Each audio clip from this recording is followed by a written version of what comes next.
Hola, my lovelies. It's me, author Alexandrian Fonte, coming back to you after an entire week. So, we didn't post yesterday because we actually didn't have a review, but we did do a welcome back. And thanks so much for your welcome back to Brian Jackson. Also, we got a few things to kind of like put out there. Okay, so because of the fact that everyone is quarantined, or people are like trying to stay at home so they don't catch this darn coronavirus. I had a flu shot. I don't know if that helped to protect me or not, but so far I'm good. I don't have any symptoms like that. Unfortunately, because I have a 17-year-old, I have to go out and buy her food. I did do groceries. I tried to do Amazon, and oh my god, it was like I tried on Sunday just to get like some vegetables, so I didn't have to go to the store for the vegetables because they have that 2-hour thing on Amazon. Well, now I tried on Sunday. There was no actual free day up until Wednesday, and then when I click on for Wednesday, it's probably going to be just as crazy. So all you people out there who need a job, you could probably totally get a job with Amazon right now as a delivery person. But anyway, and so because of that, we are offering free books, all of us, everyone under my house title, so Poison Pen Creation, which is me, Arlie, Kenesha Knowles, Arlie Parker, Kenesha Knowles, SK Blue, and Lexi Smart. We are all offering free books on Book Fumbles, so people could just, you have to be at home, so we want to, give you some entertainment as well. And, I know they had said something about it on the news about the internet. Hopefully, it won't crash because of the fact that everyone is freaking being quarantined. People are staying home that would normally not be at home. Like me, I would normally be not be at home.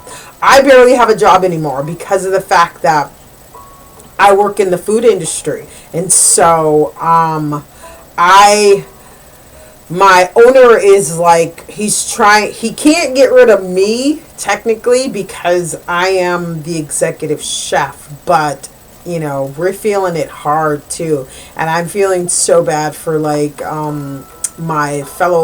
people who work under me, my employees, because a lot of them had to be cut because of the fact that Long Beach is in quarantine. The entire freaking city is on lockdown. So they were letting a bunch of people go today. Well, not so much go, but laying them off because they can't afford to keep them there, because one, the entire city is on lockdown, and then two, a lot of the restaurants in Long Beach are closing indefinitely because of this this virus. So luckily my boss, he owns his own catering company, so it's a little bit different than a lot of the restaurants, and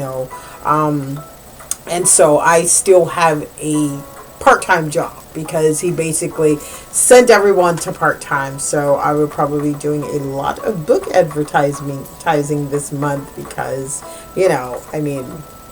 I'll be making half of what I normally make as an executive chef. And a girl got bills, y'all. So, anyway, I went on a tangent as usual, normal. The whole point of that was to say, because of this, we are offering free reads on Book Fumble. So, if you guys want any of the links, just leave a shout out down there, and I will tell you, I have a paranormal, the first book, Teaching Between Midnight and Dawn, and my paranormal series is actually a freebie. So, if you guys want them, just, leave a shout out down there. Okay, so now tonight's author is not on our roster. It's I was going to start with one of the submissions that we had, but I saw this book, and the reviews for it were so mean. And she only had 2 reviews, and the first review of the book, I didn't look to see. I downloaded this book myself. I didn't look to see when the book actually came out. I'll probably do that as I'm telling you about it. But the first review was like a 1 star, and the person said, "This book is crap. There's no sex." Really? You would really mark someone's book like that because there was no sex? You didn't say about the story. You didn't say anything about the characters. You just gave that person a 1 star on their book because there was no sex. That to me is just rude as you know what.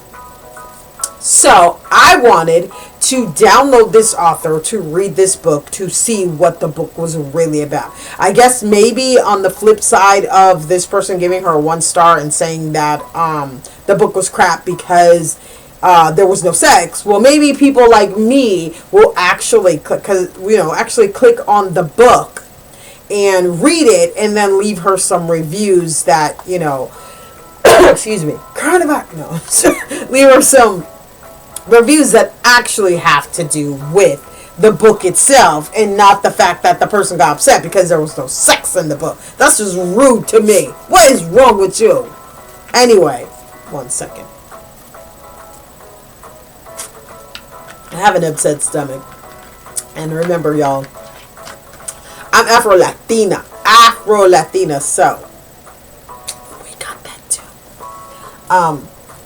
Anyway, so tonight's author is Imani Black, and the book is called, take my glasses off because y'all know can't see them close.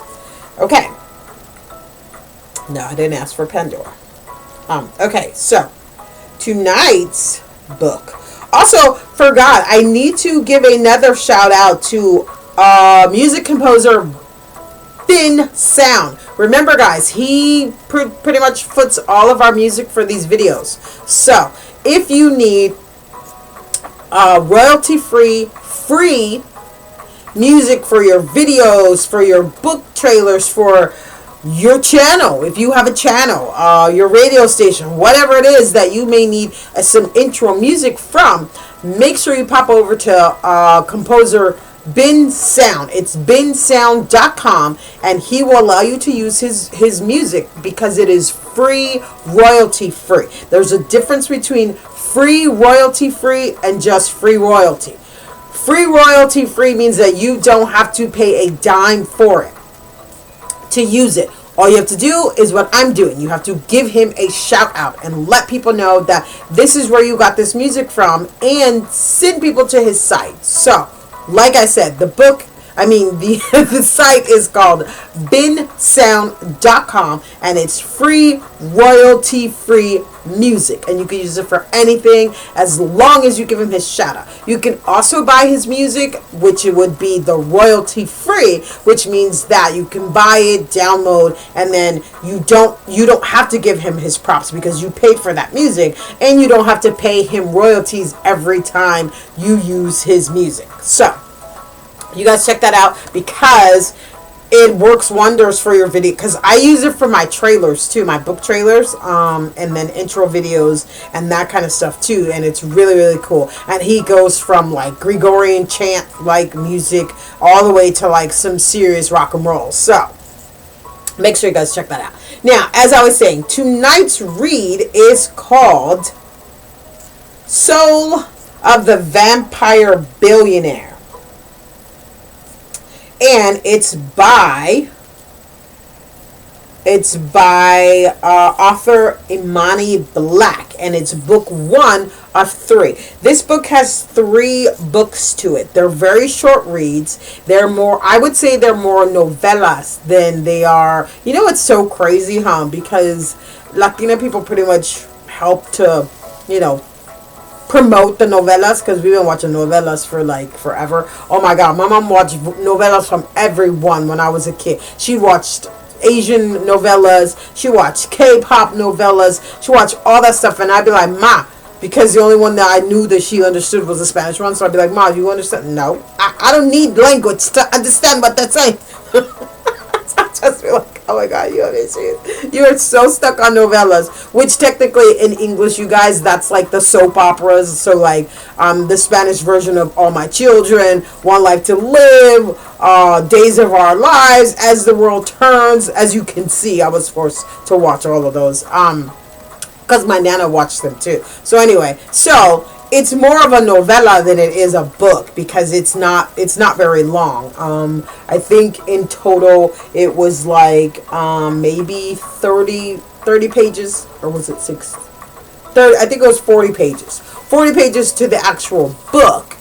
And then, Kindle makes it seem like it's a bit longer. But anyway, so it was actually about 40 pages. And now there's 3 books or 3 novellas to it. So they're all going to be small. So this is a book like you could read. I put it on and I was actually posting on Facebook for the freebies groups. And so basically, it's that small or it's that light. Okay. And so now this is the cover. I don't want to, I may as well go up there now. Okay, so here's the cover, and it's by author Imani Black. And it's called Soul of the Vampire Billionaire. Darn it, I dropped my pen. Hold on just a second. Okay. So now, this book takes... Darn it, I moved my table over here, but I always stuck this on. And now the other table is way too far, so just one sec. I'll just stick it right there. And hopefully, if you guys hear a big boom, then you know what that was. Oopsie. Oopsie. Okay. Alright, so now you know how to take the notes. Okay, so now there are 3 main characters to this. One second. One second.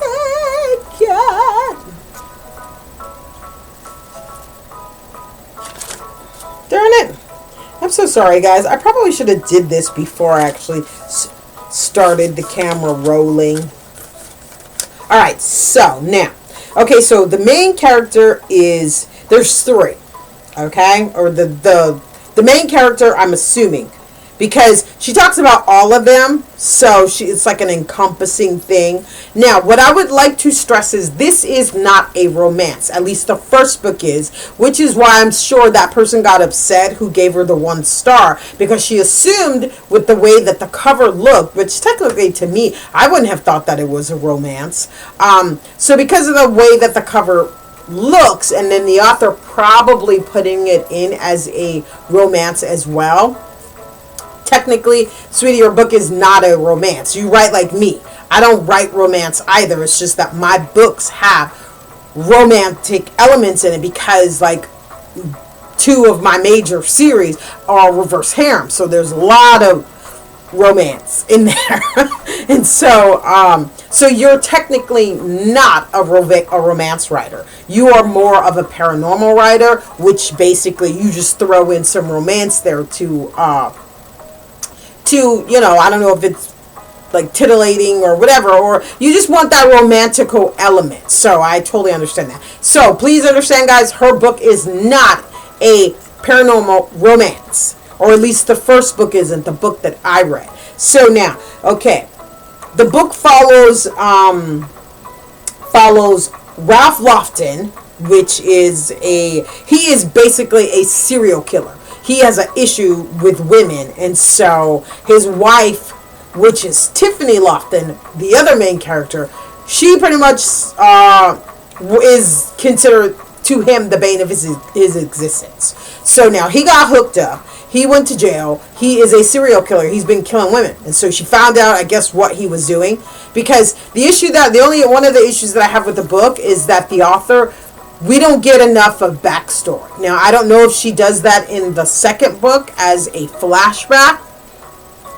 But I'll give you guys my recommendations at the end because paranormal is my y'all. So I kind of feel like when it comes to paranormal, like contemporary and historical, I don't judge them, or I don't say a lot against them because of the fact that I don't really know all of that much about them. Like, I write contemporary, but I wrote, or well, I don't anymore. I used to write contemporary. Like I have 15, 18, 19 books.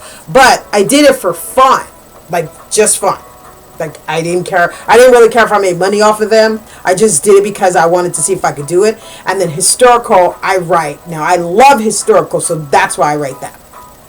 But I still don't technically tell people anything that they need to do when it comes to historical, because historical is another fun thing for me. I do that because I'm fun. Now my career is as a paranormal romance author. Sometimes romance, but a paranormal author. I want to try sci-fi. But anyway, and so I kind of feel like I can give a real review on that, because that I've been doing for 9 years. 9 years straight. This is what I do. So, now I will give my opinion and things that I feel like she should do at the end of this review. So now, he is a serial killer. He gets hooked up.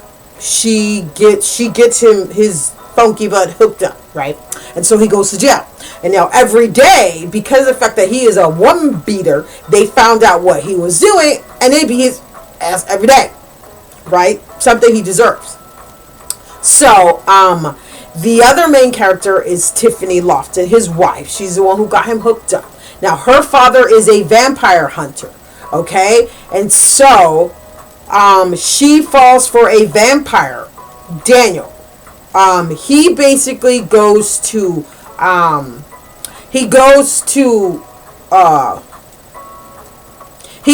protect her. Yeah, that's what I'm trying to say. Sorry, y'all. He goes to protect her, and in protecting her, he finds out that her father is a vampire hunter. Okay, they all get busted by this council. And so what happens where we are now at this point in the story, which is why I'm saying, okay, where's the background? Where we are at the point in this story, Tiffany and Daniel have been caught, and so they're pretty much hooked up. And so now they have no clue if the council is going to kill them or not. So now, so while the husband is in jail because he's a piece of crap, this guy comes to visit him, and the guy is like,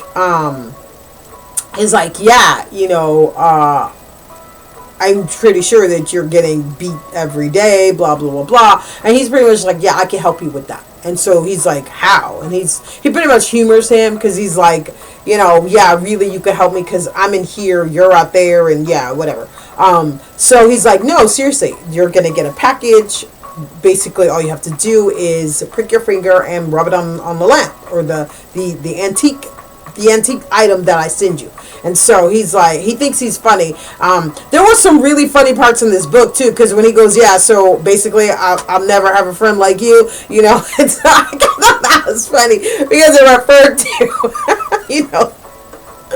So yeah, that was funny. Anyway, I'm sorry. I have a weird sense of humor, so sometimes things will make me sit there and just die laughing, because I remember when the first Sherlock Holmes came out way back when, I was watching it, and just when he would say things like his evil machination, I would die laughing. I would just hysterically be laughing because it's so funny to me. And then I love British literature and just British films and stuff like that. So like, you know, Misfits. He said, Max just got shook by Dobby.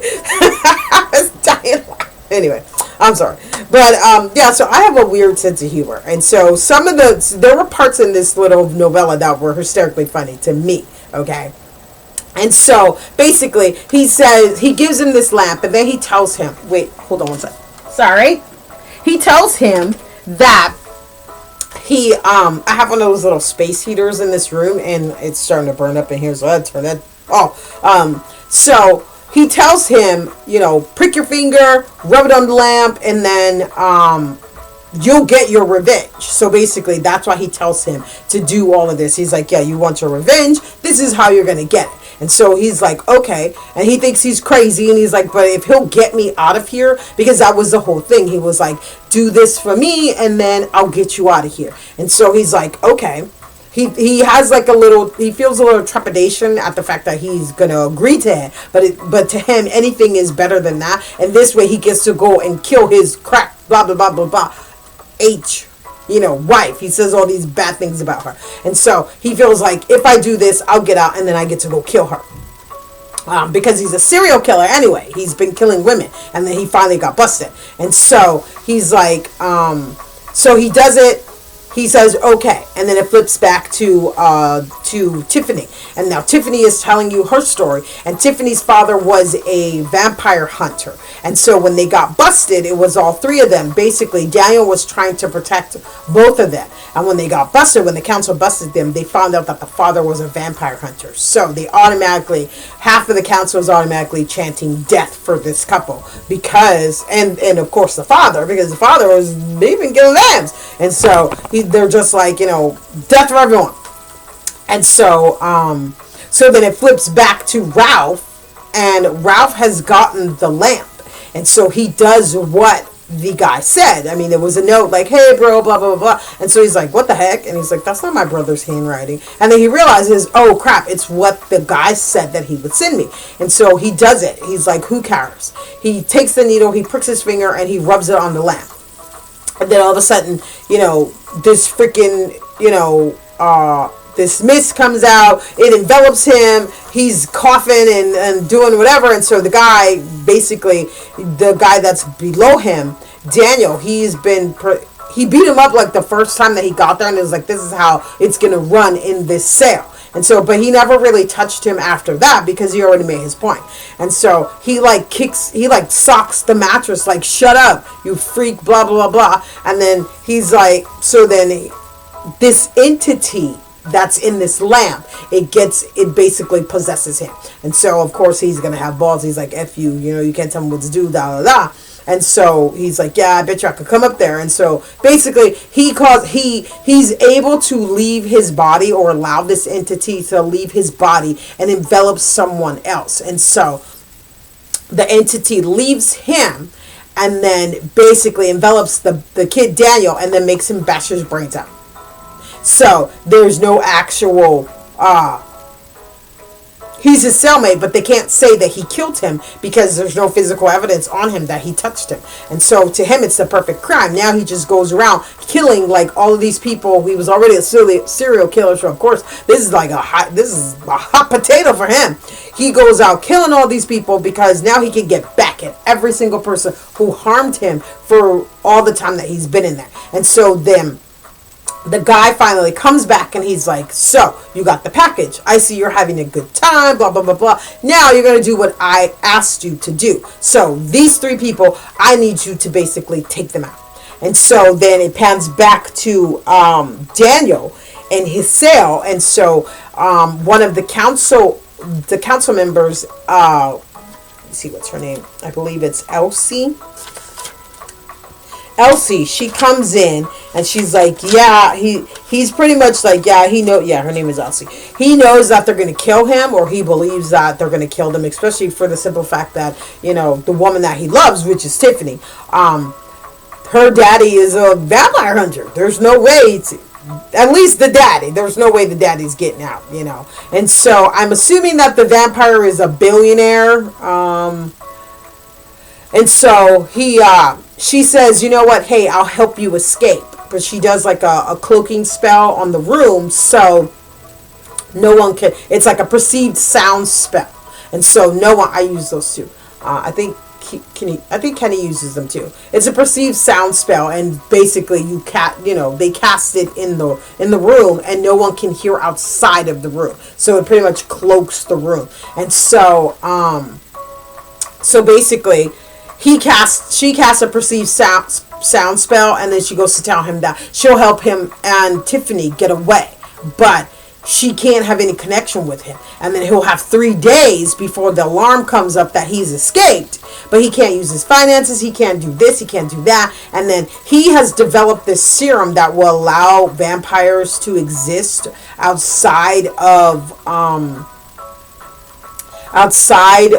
the normal vampire sphere.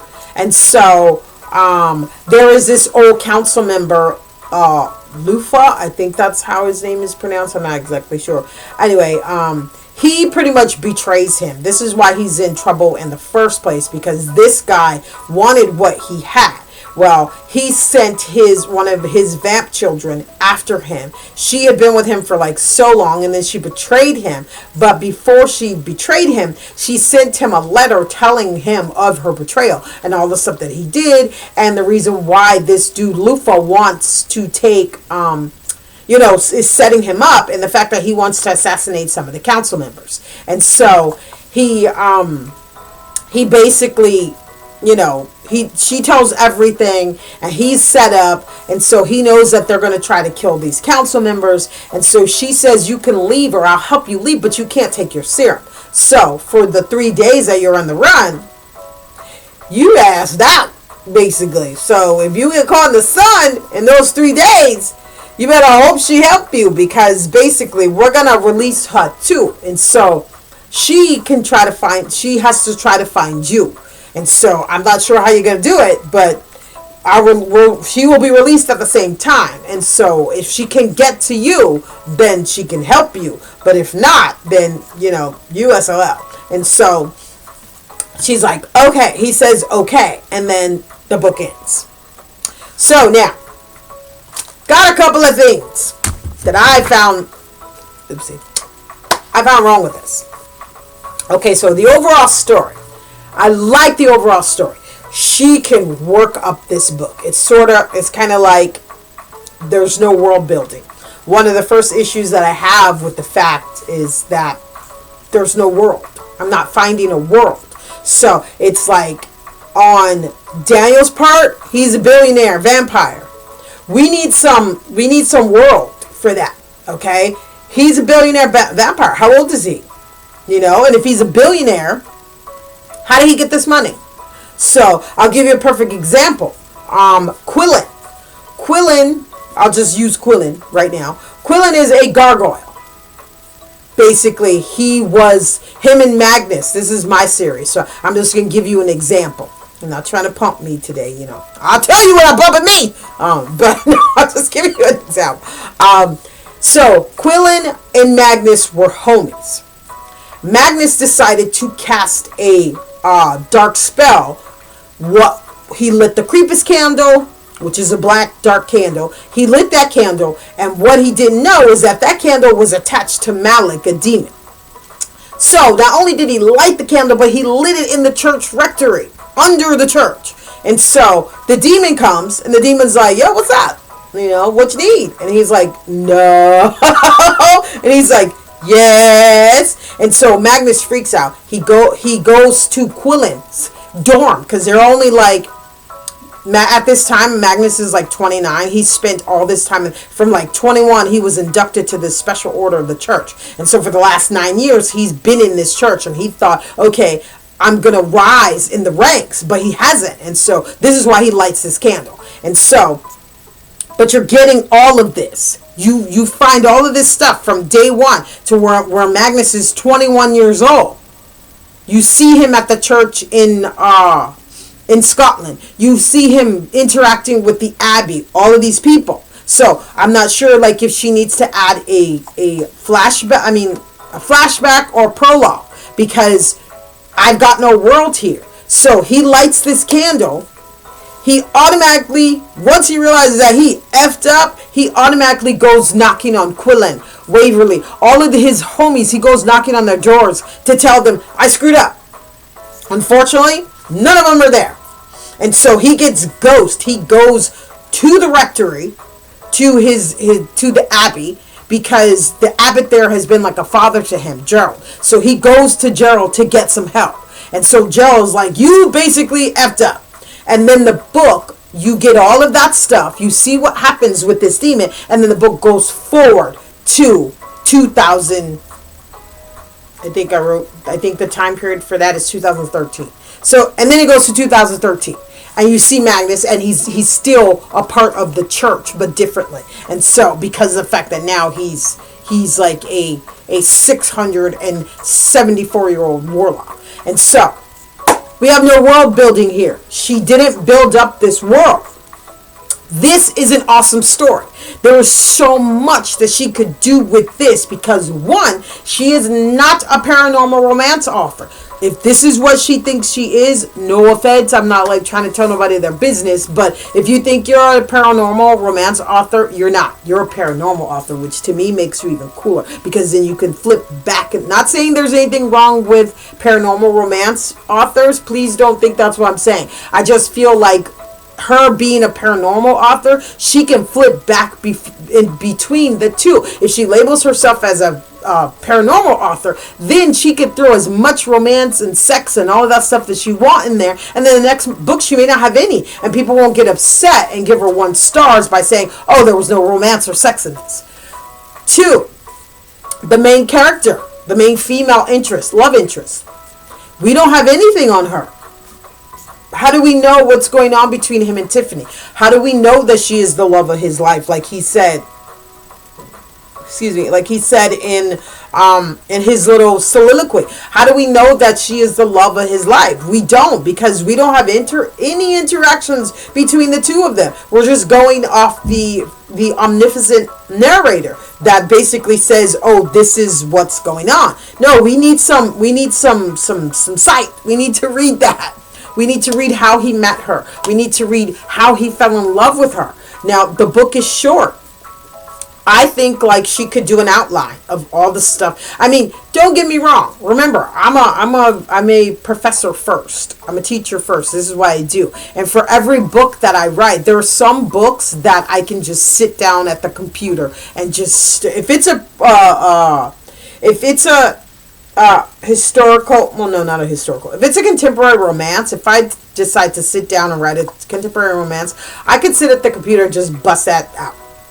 I don't need any kind of outline. I don't need anything. Depending, I'll get an image of my head, like, maybe an FBI dude running with a baby and it's his actual kid. And then basically, that's how people come up with stuff like Daddy Daycare, because it's a contemporary. It doesn't have to be so intricate, Romantic comedies aren't, they're not that intricate. And so I can do that. But when it comes to paranormal, and mainly because I work off of myths. My entire series, all 5 of them. 6 of them. They work off of myths. So I have to do research for that. So I need an outline. I just finished book 15 in my Teaching Between Midnight and Dawn series. I had to basically look up new myths because my main character, Oren and Sephiroth especially, they have evolved like Goku. So I had to look up new myths in order to make them a hierarchy Egyptian god now. So it's okay to make a outline. I feel like if she outlines what she needs to see in this book, it would really help her in building her world, because she kind of really has no world to this book. And then I feel like the lamp itself, the guy says lamp, but then the criminal says an urn. So is it an urn or a lamp?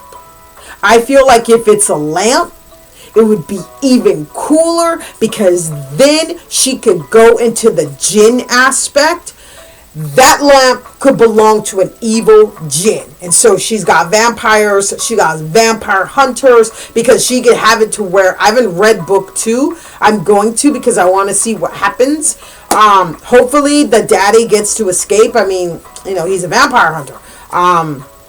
And so I think hopefully in the next book she talks about the urn or the lamp. I think she needs to pick one or the other, because an urn is like usually what you keep ashes in, and then you have a lamp. So I don't know which one she wants to use, but I kind of feel like if I were her, I would really use the lamp and really play up that it could be like a really dark, evil, like Sanskrit, jinn in this lamp that is not freaking Aladdin, is not a sweet, genie, blah blah blah. It's a jinn, which is different, Jinn, and so it has supernatural, sometimes malevolent supernatural tendencies. So I think she could really do that. And then lastly, the ending. that was kind of cheesy. You know, you can't end a book like that, especially if you want to keep readers. I'm seeing this a lot, and I don't understand this. Like, I understand a cliffhanger. This is an indie review channel, so I kind of feel like as an indie review, author, the whole point is a review, and in my review is to tell you, no, what's wrong with you? Basically, to end that book like that, that was very cheesy. And so what's going to happen is readers are not going to buy your work if you're going to just, I have cliffhangers. I have cliffhangers in every freaking book I've ever written, beside the contemporary and the historical, because I don't want those ladies shanking me or marking all my books with a 1 star. Those I do not do. They love their happy ever afters. And if you are a contemporary romance author and you doing some happy for now, yeah, you're you forget your career. They will eat you alive. I'm serious. I don't mess with those ladies. So the contemporary and historical romance have to be a happy for now, because that's what they want. Whereas the paranormal, you don't have to. They want a happy ever after for the contemporary and historical romances. So those are the only places that I do happy ever afters, because I don't like happy ever afters, but I do them because of the fact that that's what those genres want. They want a happy ever after. You come in there with a happy for now, they'll be like, I'm been cheated. Basically, like, you're on my list. So I try not to do that. So with paranormal, though, you can do a happy for now, and it's okay. I feel like as an author, it's okay to have a cliffhanger. I have cliffhangers all up the butt. I'm serious. Every book that I've written in my paranormal world is a cliffhanger and a happy for now, because it's a series. And if you are writing a series, then readers understand that book's not going to be happy, because it's going to be happy for now, because they have no clue what's coming around the corner. And I understand that, so you can get away with cliffhangers. But you cannot end a book abruptly like that. You cannot do that. Say, oh yes, and then she said, and then you flip the page, and that's not what she did.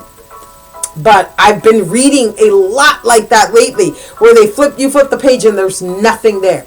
I am telling you right now, as an author, you are going to lose readers like that. And the reader will more than likely leave you a review that says, I will never read another book by this author, because I believe that was cheesy. I believe that was rude. So, no, you can't. It doesn't. I don't care what people tell you. Other authors might tell you that works, but that's bull malarkey. It does not work. It works in pissing off your readers. That's it. So, those are the main things that I saw wrong with this book. But the story, I'm really liking the story, and I feel like if she just, not saying I'm the authority on it, but if she just did what I said, I truly, truly believe, because I write 6 series, and I truly believe that if she did what I said, this book would get a 4 or 5 stars, because it's not a paranormal romance. Number one, the first thing, that is where you need to remove this. Equally, another thing that I would say is about the cover. The cover is very misleading, because you have an officer and you have the guy behind her. It's very misleading. If she is a police officer, you didn't say that. It's not in this book. So I don't think that should be the cover. And then for the simple fact that he is a vampire, I think using something like, I don't know, you could do a stack of money with blood on it, because he's a vampire. You could do,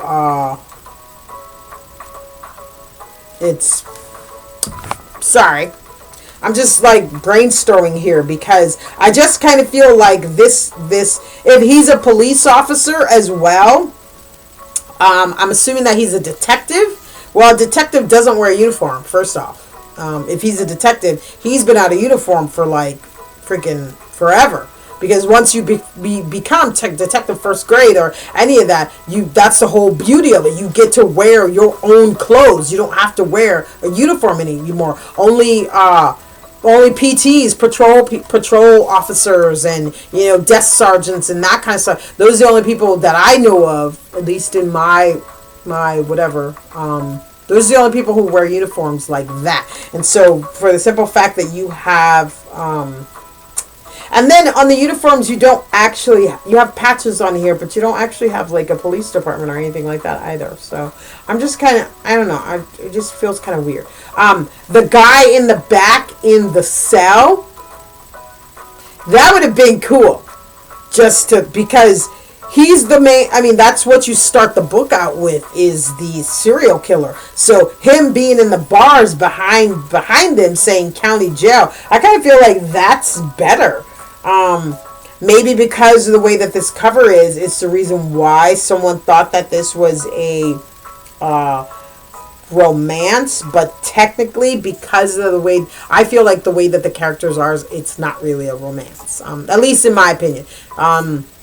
She might classify it as a romance, but not to me. But anyway, so this is the cover once again. It is called Soul of the Vampire Billionaire. That's another reason why. With the name like that, I don't think this cover fits this book, because that's two police officers. You don't know. I mean, if you would have put like maybe at the top a vamp detective story, then yeah, that would make readers that would make readers know more that it wasn't a romance. So I don't know. Those are just my opinions, and like we say, opinions is just like holes in the ground, or what. So they're just my opinions, and remember, you do not have to accept or agree with my opinions, because they're opinions. This is a review channel, and I try to be as gentle as I can, but I also have to tell the truth. Because readers, they want the truth. And so I just find gentler ways to tell the truth. So that is my opinion. And I really like this story. I feel like, oh my God, if she does all that stuff, build her world, build up her characters, make her character, give some backstories to the characters, this book could be a 4.5 or 4-star book.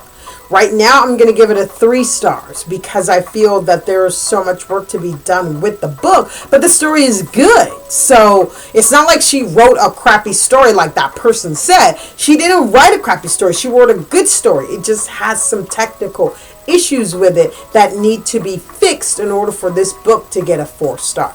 And I would really, really recommend the author to, once she fixes that stuff, send it back to me. You can send it directly to Alexandria Infante, and I will re-review it, because those are the things that I want to see. I'm here. That's what I'm here for too. I'm here to help indie authors as well, because I've been doing it for 9 years.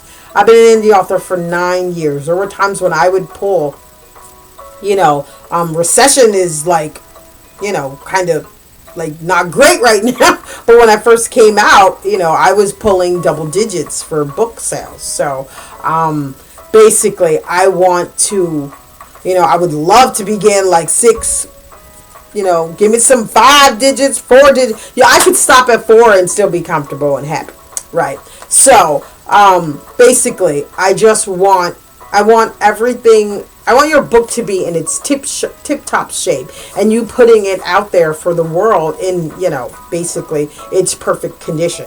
I mean, I write with an accent, which is the reason why my books have to have disclaimers. They have to have, I write reverse harem, so it can be very, very, very naughty. So I have to put that in there, but I have to build a backstory, because with my books, each book basically introduces a new character. It's not a series like that. My series is different. Mine is more of a family. So each book, it basically enters a new character, but up until book 14, it was because of a prophecy that linked all of these women together. So it's 10 supercharged Afro-Latino, Afro biracial, triracial, multicultural women who basically were linked to this prophecy. And so I have to build worlds. I have to build worlds for these books. So this is what I need her to do. I need her to build up her world because her world right now is a little bit lacking. But the book still receives 3 stars because it's a good story. And I just feel like she does the things that I said that this book will slap, as my son would say. Because I like paranormal. If it has romance in it, that's awesome. But if it's paranormal, just having to do with vampires, werewolves, not that sparkly stuff, I want to see some vampires. Remember, I don't read horror just the top. I skim it. I skim horror. So if you're a horror author, remember, if it's straight up horror, do not send it to me. You send it to Jen. But skimming the top of horror, awesome. And then I love paranormal, werewolves, vampires, shapeshifters, all of that. That's my shoot right there. Okay. So that's pretty much it. Don't forget to subscribe to our channel. Click that little button down there. Then click the bell so every time we upload a video, you will get an alert, and there's either this side or that side. That's where the subscribe button is going to be, and if that one's not up there, then pick that one down there. On the YA videos, you can't find a subscribe button because of the fact that YouTube does monitoring for its anything that has to do with children, youth. So you don't get a subscribe button, or that's why you never see comments on the YA that we do. It's not that we're trying to not let you comment on them. It's just that you can't because it's YouTube, not us. So anyway, subscribe, and I will see you guys tomorrow with a new review. Thanks bunches. See you later.